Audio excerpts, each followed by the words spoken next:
I get off a Schlag deadlock.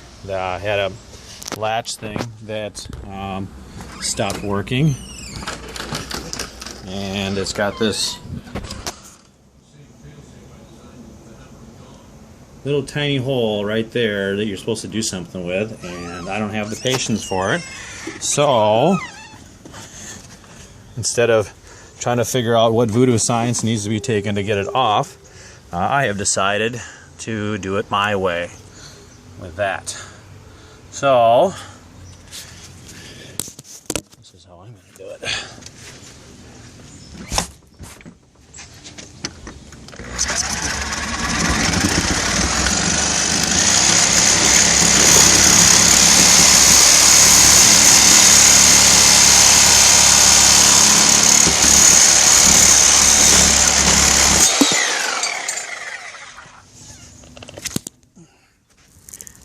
And that is how I remove the lock.